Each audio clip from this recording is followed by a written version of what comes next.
જય ગુરુ. આજે તારીખ 11/11/2018. આજે આપણે 18મા અધ્યાયના શ્લોક 44, 45 અને 46 ત્રણ વાંચશું. બેલાબેને આપણા ગ્રુપ પર રેકોર્ડિંગ મોકલેલું છે, હિન્દી ટ્રાન્સલેશન, એ સાંભળ્યું હશે તમે. હવે ભગવાને વાત શરૂ કરેલી કે આ પૃથ્વી પર બધા જ જે કંઈ જીવો છે એ બધા જ 3 ગુણવાળા હોય છે પ્રકૃતિના, અને એ 3 ગુણોના પ્રાધાન્ય પ્રમાણે એના 4 વર્ણમાં વિભાજન કરવામાં આવેલા છે. સત્વગુણ જ વધારે હોય તો બ્રાહ્મણ, તમોગુણ જ પ્રધાન હોય તો શુદ્ર, અને પછી બાકીના મેળવણીથી વચ્ચેના ક્ષત્રિય અને વૈશ્ય. એમાંથી આપણે બ્રાહ્મણ અને ક્ષત્રિય એ 2 ગયા વખતે જોયેલા. બ્રહ્મને જાણે તે બ્રાહ્મણ, અને એનામાં સ્વાભાવિક રીતે જ શમ, દમ, તપ એ બધા સદગુણો હોય. પોતે ભણે ને ભણાવે બીજાને, આ બધા સદગુણો પહેલેથી જ એનામાં દેખાતા હોય છે. જન્મજાત સંસ્કાર અને જીનેટિક્સ કે વારસો કે જે કંઈ હોય તે બધું ભેગું થઈને આપણે દરેકનું યંત્ર ભગવાને આપેલું છે, ને ઈશ્વર આ યંત્રને ચલાવી રહેલો છે. રામકૃષ્ણ પરમહંસ કહે તેમ, અમે યંત્ર ને તમે યંત્રી, આમી જંત્ર તુમી જંત્રી. માં, હે માં, તમે આ જંત્રને ચલાવવાવાળા જંત્રી છો. અને લહેરી માસીની ગીતામાં આજનો જે શ્લોક છે, વૈશ્ય અને શુદ્રનો શ્લોક છે આજનો 44મો. એ શ્લોકમાં લહેરી માસીની ગીતામાં એક સુંદર કલ્પના આપેલી છે કે આ બધા જે યંત્રો જે છે આપણા બધા, કે જેમાં વધતા ઓછા પ્રમાણમાં સત્વ, તમસ, રજસ આપણા બધાની અંદર જે છે તે છે, ભગવાને આપેલું છે. સંસ્કારમાં આવેલું છે, વારસામાં, જીન્સમાં, પૂર્વજન્મના કર્મ જે ઘણું હોય તે તમારે. But we are like this, we have to accept that we are Born like this. અને આપણે બાળપણમાં, કોલેજમાં, સ્કૂલમાં સોબતથી કોઈ બી રીતે આ આપણું કન્ડિશનિંગ, આ યંત્રનું કન્ડિશનિંગ આવું છે. We are all uniquely programmed organism, uniquely programmed organism, isn't it? 2 અંગૂઠાની છાપ બી હરખની હોય, અને જે છીએ તે છીએ, અને આપણે કેવા છીએ તેનું આપણે અંતર નિરીક્ષણ કરીએ તો ખબર પડે કે આપણામાં કયા ગુણ વધારે. અને આજના જમાનામાં ખાલી 4 પ્રકારના વ્યવસાય નથી હોતા, પણ અનેક પ્રકારના વ્યવસાય આપણે જોઈએ છે. એટલે આ સાંભળનાર જે છે, આને અહીંયા હોય કે બહારથી સાંભળતો હોય, જે કોઈ શ્રોતા આને સાંભળતો હશે, એ કોઈ પણ વ્યવસાયમાં હોય, પણ એ 4 ગુણોમાં, 3 ગુણોના મિશ્રણમાંથી જ કંઈ ને કંઈ પોતાનામાં જોઈ શકશે આત્મનિરીક્ષણથી. જેને ગુરુજીએ પહેલા ચેપ્ટરમાં સંજય દ્રષ્ટિ કહેલી છે. એટલે દિવસને છેડે આપણે બેસવાનું ને વિચારવાનું કે આજે મારામાં કયા ગુણ વધારે પ્રગટ થયા. તો તમને ખ્યાલ આવશે કે રોજ એકના એક સરખા ગુણ પ્રગટ નથી થતા. કોઈ દિવસ ગુસ્સો વધારે થઈ જાય, કોઈ દિવસ શાંતિમાં જાય તમારો, એટલે કોઈ દાડો તમે બ્રાહ્મણ જેવા ગુણ વધારે વ્યક્ત કરતા હોય છો, કોઈ દિવસ વળી ગુસ્સો આવી બી જાય. જૂનું પ્રોગ્રામિંગ, જન્મોજન્મના સંસ્કાર હોય તો દુર્વાસા 1000 વર્ષના તપ પછી બી એટલે એમ થાય કે આટલી બધી ક્રિયા કરી 10 વર્ષથી કેમ હજુ ગુસ્સો જતો. એટલે ભાઈએ તે વખતે સવાલ પૂછેલો. એટલે 10 વર્ષથી ઉપરથી આપણા સત્સંગી છે, એટલે સત્સંગ બી કરી રહેલા છે, પ્રાર્થના બી કરી રહેલા છે, વિવેક બી છે, પ્રતિપક્ષ ભાવનાનું બી ભાન છે, સાધના બી કરી રહેલા છે. એટલે જે દુર્ગુણોને કાઢવા માટે આપણે આસુરી સંપત્તિના પ્રકરણમાં આપણે જોયેલા કે 5 ઉપાય છે. વિવેક, સારું શું ને નરસું શું, આનાથી નરસાથી નુકસાન મને જ થાય. કોને નથી ખબર કે ગુસ્સાથી મને નુકસાન થાય? એવું કોને નથી ખબર? બધાને ખબર છે. લેક્ચર હું આપવાનું એમાં? અનુભવ સિદ્ધ વાત છે. જે છે તે છે ભાઈ. અનાવિલ લોકોને ગુસ્સો વધારે આવે, બહુ જાણીતી વસ્તુ છે.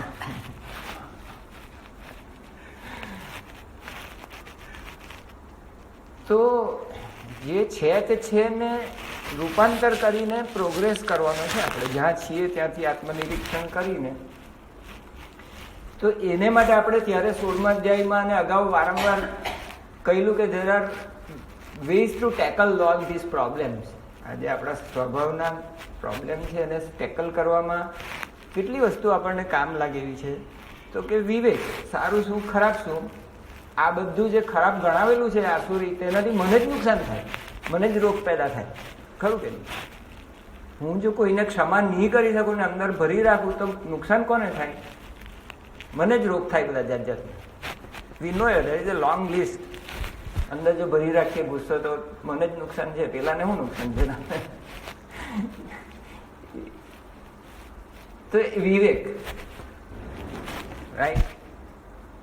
સાંજના છેડે નિરીક્ષણ કરવાનું, ડાયરી, કે આજે મારામાં કેટલા ગુણ પ્રગટ થયા. જે કંટ્રોલમાં નહીં આવતા એને માટે ઈશ્વરને પ્રાર્થના કરવી પડે, કે ગુરુને પ્રાર્થના કરવી પડે કે મારામાં આટલી પ્રોબ્લેમ છે, એ માટે હું મનોમન તમારી ક્ષમા માગું છું. મનોમન પેલા જેના પર ગુસ્સો થયો એની ક્ષમા માગું છું. જેને મેં દુઃખ પૂછાડ્યો એને મિચ્છામી દુક્કડમ. એક વર્ષમાં એકવાર નહીં, રોજ દિવસને છેડે સર્વૈયું કાઢવાનું. રોજ વાણિયા હોય તો વૈશ્ય તો રોજ સર્વૈયું કાઢવાનું કે નુકસાન કેટલો ગયો તે આજનું, નુકસાની કેટલી વેપારમાં આજના. તો વિવેક, પ્રાર્થના, પ્રતિપક્ષ ભાવના. એટલે પાતંજલ યોગ સૂત્રમાં કહેલું છે કે દરેક દુર્ગુણની સામે સગુણ ગુણ છે સારા. તો ગુસ્સાની સામે દયા, ક્ષમા, પ્રેમ. તો પ્રતિપક્ષ ભાવના એવું ઉપાય પાતંજલ યોગ સૂત્રમાં છે કે આપણે જોવાનું કે આ પ્રોબ્લેમ છે મારો વધારે પ્રમાણમાં બીજા કરતા, તો મને પોતાને જ પ્રોબ્લેમ છે, આઈ ડોન્ટ લાઈક ધીસ. પેલા ભાઈને એમ થયું કે ગુસ્સો બહુ આવે છે, યાર શું કરવાનું મારે? તો પ્રતિપક્ષ ભાવના, દયા કરવાની, ક્ષમા કરવાની. રોજ બીજે જ દાડા પેલાની ભૂલ થયેલી તો માફી માંગવાની, પહેલા માફ, સોરી દોસ્ત, બીજે જ દિવસે. અને છેવટે તે જ દિવસે રાત્રે ડાયરી આપણી જોતા જોતા તે દાડે આપણે તો માફી માંગી જ દેવાની. ભલે આપણે આમને સામને થઈએ, રિક્ષાવાળો હોય ને રિક્ષાવાળા પર ગરમ થયા અને પાછા કાં મળવા જવાના થયો?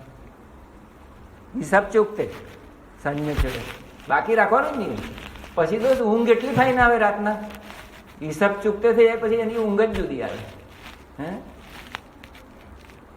મન શાંત હોય તો સારી ઊંઘ આવે, મન અશાંત હોય, ગુસ્સાવાળું હોય તો ઊંઘ નહીં આવે.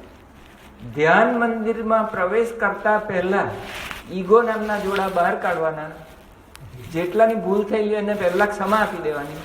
પછી ધ્યાન કરશો તો તમારું ધ્યાન થશે, નહીં તો ધ્યાન બી સરખું નહીં થશે. મળ બધા નહીં કાઢશો ત્યાં સુધી નિર્મળ નહીં થાય છે ત્યાં સુધી. અને નિર્મળ ક્યારે થાય? બાવા બનીને હિમાલયમાં બેસી જાઉં થોડું આ બધું નિર્મળ થાય? કે દાડે આ મળ મારા નીકળે? તમારા બધાની અંદર રહું તો જ મારા બહાર આવે ને તો મને ખબર પડે. સંસારમાં નહીં રહું તો બાવા બની જાય, કેવી રીતે બધા દુર્ગુણ બહાર નીકળે મારા? એટલે કોઈ ગુરુજીએ દાખલો આપ્યો કે શુદ્ર હોય કોઈ અને હિમાલયમાં બેસી જવાની વાત કરે તો આ બધું ક્યારે જશે એનું? કર્મણે મળમ આક્ષાલ્ય, કર્મ વડે, નિષ્કામ કર્મ વડે, ઈશ્વર અર્પિત કર્મ વડે મારા ફળને સ્વીકારી લઉં કે આ તો પ્રસાદ છે ઈશ્વરનો, એવી ઈશ્વરાર્પણ ભાવનાથી કર્મ કરવું અને જે કંઈ આવે તેનો સ્વીકાર કરી લઉં કચકચ કર્યા વગર. કે આ પરીક્ષામાં વાંચ્યું પણ દોસ્ત નહીં માર્ક આવ્યા, 60% જ આવ્યા, 80% નહીં આવ્યા, 90% નહીં આવ્યા, નહીં મળ્યું એડમિશન. મેં જોયું છે કે એવા લોકો ડિપ્લોમામાં લઈ પછી ડિગ્રીમાં જાય ને પછી આજે તો અમેરિકામાં જઈને બેઠા, હિંમત નહીં આવે. આવ્યા તો આવ્યા ઓછા, રસ્તો શું કાઢવાનો? હવે થઈ ગયું એનું હવે શું કરવાનું? થઈ ગયેલા પર ટાઈમ નહીં બગાડવાનો. હવે શું કરવાનું? તો વિવેક, પ્રાર્થના, પ્રતિપક્ષ ભાવના, સત્સંગ, સારી સોબતમાં. જો અત્યાર સુધી સારી સોબત નહીં હોય તો શુદ્રએ સત્સંગ કરવા માંડવાનો. શુદ્રએ પોતાની ધાતુ બદલવી હોય તો વૈશ્યની સંગત કરવાની, અથવા ક્ષત્રિયની સંગત કરવાની, અથવા બ્રાહ્મણની સંગત કરવાની. એટલે સત્સંગ. સેવા, શુદ્ર હોય તો એને શું કરવાનું? બીજા ગુરુ મહારાજની સેવા કરવાની. ગુરુ મહારાજની સેવા કરે એટલે પછી લહેરી મહાશય છે તે મુસલમાન હોય તેને બી દીક્ષા આપી દે, નીચલી વરણ ટપાલી હોય તેને બી દીક્ષા આપી દે. રામકૃષ્ણમાં છે ને લાટુ મહારાજ, જે લાટુ મહારાજ છે તે લાટુ સૂત્ર જ હતા. રામકૃષ્ણની સેવા કરતા કરતા પારસમણીનો સ્પર્શ એવો થયો કે એ છેલ્લે સ્વામી થઈ ગયા લાટુ. એટલે કોઈ ન જન્મ ન જાતિ. ગુરુજીનું પેલું છે ને કે કોઈ કાસ્ટ નથી મારી, કોઈ જાતિ નથી મારી. આ બધા જ આપણા સંપ્રદાયના કે બીજા મહાન સંતો કદાપી જાતપાતમાં માનતા નહોતા. એટલે કબીર, લહેરીમાં છે ને કબીરનો અવતાર ગણવામાં આવે છે. તો બંનેના મુસલમાન બી બહુ હતા, મલેચ્છ જેને કહીએ. એટલે આપણી નીચ વર્ણ છે, નીચમાં નીચ. મહાભારતના સમયમાં તો મુસલમાન હતો જ નહીં આ દેશમાં. ત્યાર પછી મુસલમાન તો આપણે એને મંદિરમાં દાખલ નહીં કરવા દઈએ. યુરોપિયનને આપણા મંદિરમાં દાખલ નહીં કરવા દઈએ. જગન્નાથપુરીમાં પહેલા એવું હતું, કોઈને દાખલ નહીં કરવા દેતા, ખરું કે નહીં? પણ આ મહારાજ તો તે જમાનામાં બી પોતાના શિષ્યો બનાવતા. આ લોકોને, એ લોકોને જાતપાત જેવું કંઈ હતું જ નહીં. વર્ણભેદ એ લોકોએ કોઈ રાખેલો.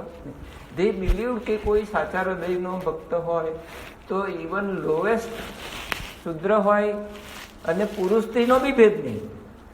એ તો આપણે તો સ્ત્રીને યજ્ઞોપવિત નહીં અપાય, એને એવા બધા આપણામાં પેલા પ્રોબ્લેમ્સ હતા. ઇવન પુરુષ ને સ્ત્રી વચ્ચે બી ભેદભાવ. તો આ મહાપુરુષોએ કોઈ ભેદભાવ કર્યો નથી. આપણા ગુરુ મહારાજે તો ફોરેન જઈને સ્ત્રીઓને બી આશ્રમમાં લઈ લીધા. દયામાં જ્ઞાન માતાને પહેલા લીધા. જ્ઞાન વૃદ્ધ હતા અને એમના હાથ નીચે નવા નવા જે આવતા ગયા તે ટ્રેન થતા ગયા. ગુરુજી વોન્ટેડ સમ રિલાયેબલ વયોવૃદ્ધ જે હતા એવા વયોવૃદ્ધ જ્ઞાન માતાને પહેલા લઈ લીધા. કેટલું વિઝન કેટલું હતું, પોતે તો જુવાન હતા તે વખતે. તો એ વોન્ટેડ કે કોઈ વયોવૃદ્ધ માણસ જો હોય તો એના હાથ નીચે એની નિશ્રામાં સ્ત્રીઓ આવીને આવી શકે. નહીં તો કેવી રીતે કોઈ આવે? તો કેટલું વિઝન હતું કે જે આપણા દેશમાં તો સંન્યાસીનીઓ તમને બહુ જોવા મળતી જ નથી. ખાલી રામકૃષ્ણ મિશનથી ચાલુ થયું અને પછી ગુરુજી. તો ભેદભાવ એ લોકોએ પુરુષ સ્ત્રીઓ વચ્ચે બી નહીં રાખ્યો. દયા માતા આપણા પ્રેસિડેન્ટ થઈ ગયા. જે અમેરિકામાં સ્ત્રી પ્રેસિડેન્ટ થયેલી કે હજુ સુધી થઈ છે કોઈ? થઈ તે અમેરિકામાં એ લોકોને જ દાખલો પકડાયો. બે હાથે કાન પકડાયો કે જો અમે પ્રેસિડેન્ટ બનાવ્યા. બે થઈ ગયા. એટલે આપણે કોઈ ભેદભાવ રાખતા નથી. અને હું આ ગાંધી મેમોરિયલ આશ્રમ જે છે લોસ એન્જલસ, ત્યાં ગયેલો તો બધા ધર્મના પ્રતીક છે. એટલે કોઈ ધર્મને બી ઊંચ નીચ ગણેલું નહીં ગુરુજીએ. અને કૃષ્ણ ભગવાને પોતાના સાક્ષાત જીવન પરથી બતાવી દીધું કે પોતે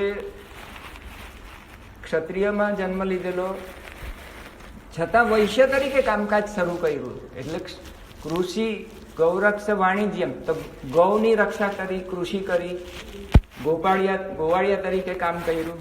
લોવેસ્ટ કામથી ચાલુ કરી જિંદગી. છેલ્લે સારથીભાઈને ગયો વખતે આપણે જોઈ ગયા. એટલે ઇવન દાસ કામ, પરિચર્યાત્મક કર્મ. પરિચર્યાત્મક કર્મ એટલે નર્સિંગ. ઘોડાનું નર્સિંગ રોજ કરતા. પેલો તો હોઈ જાય અર્જુન તો થાકી ગયેલો હોય તો. આ તો 12 વાગ્યા સુધી બધા ઘોડાને છે તે દોડાવે છે તે ખોરાક આપે અને પાટાપીંડી કરે, પછી બિચારા 12-1 વાગે ઊંઘે તો ઊંઘે. પરિચર્યાત્મક દાસ કર્મ, રાજસૂય યજ્ઞમાં પતરાળા ઉચકેલા.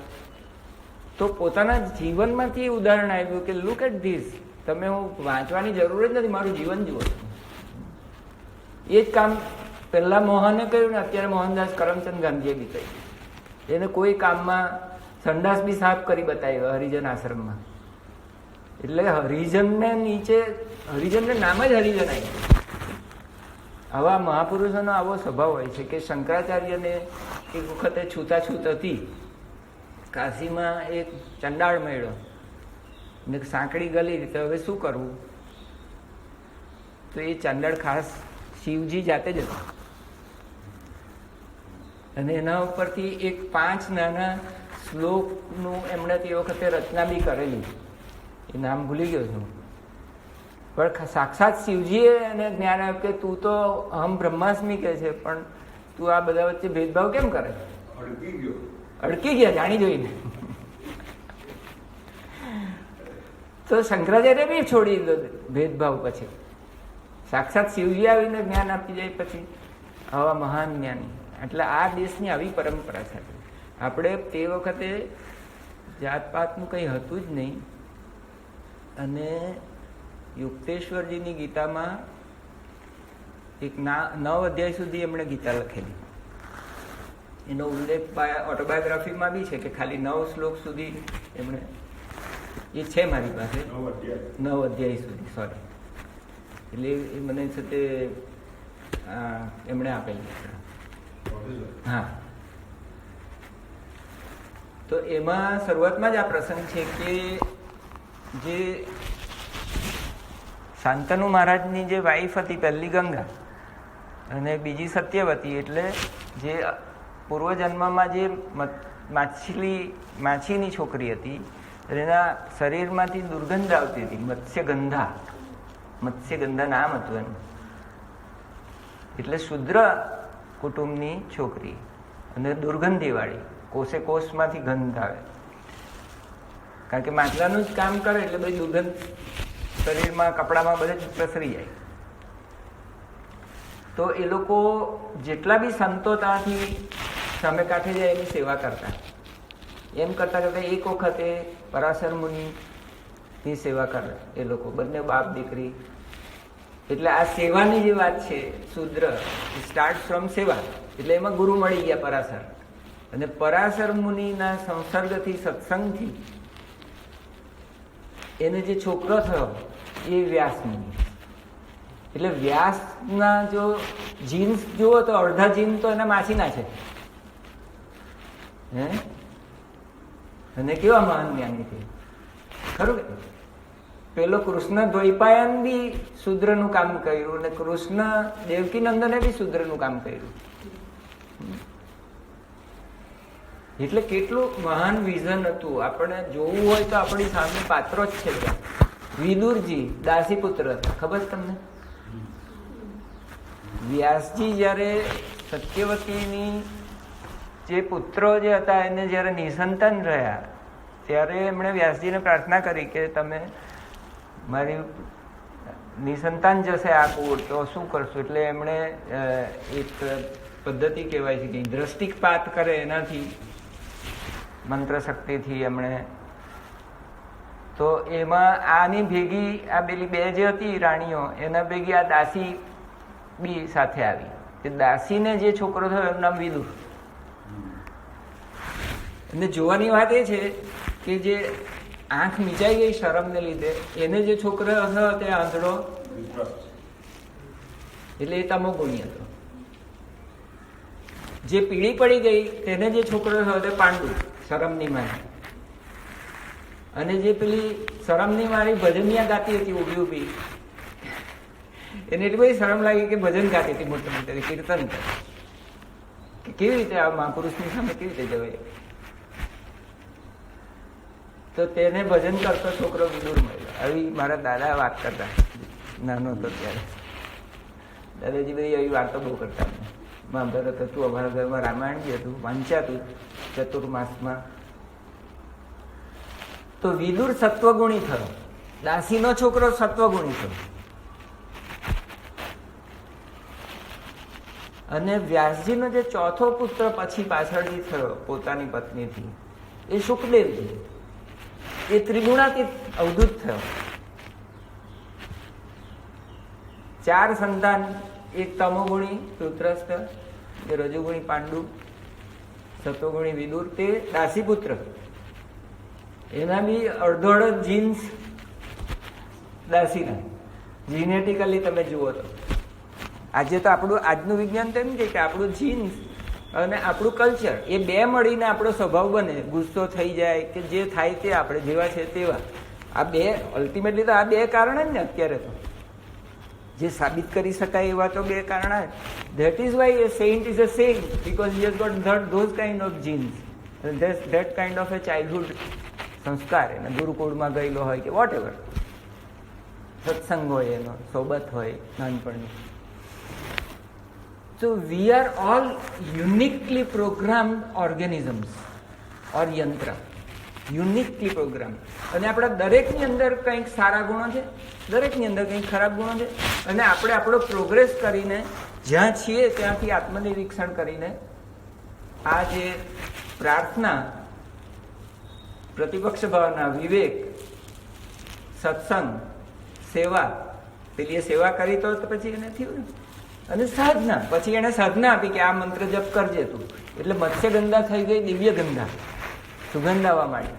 અને એ સત્યવતી થઈ એને શાંતિ જોડે એને મેરેજ એને કરે. એટલે એનું આખો પારસમણીની જેમ એનો રૂપાંતર ક્યાંથી ક્યાં થઈ ગયું, મત્સ્યગંધામાંથી દિવ્ય ગંધા થઈ ગઈ. isn't it? There is a story to show you કે Shudra can change into something. It's a dynamic process inside you.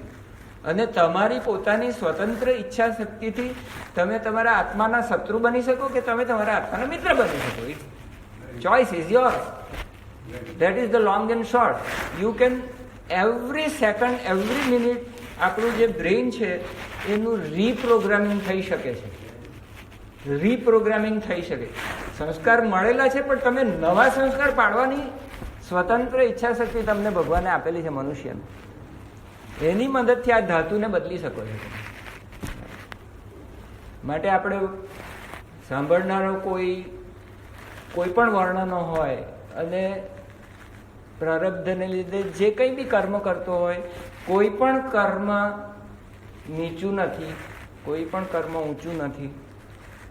અને આપણે જ્યાં છે ત્યાંથી આપણે આત્મસાક્ષાત્કાર, આપણું સત્ય છીએ તે આપણે થઈ શકીએ છીએ.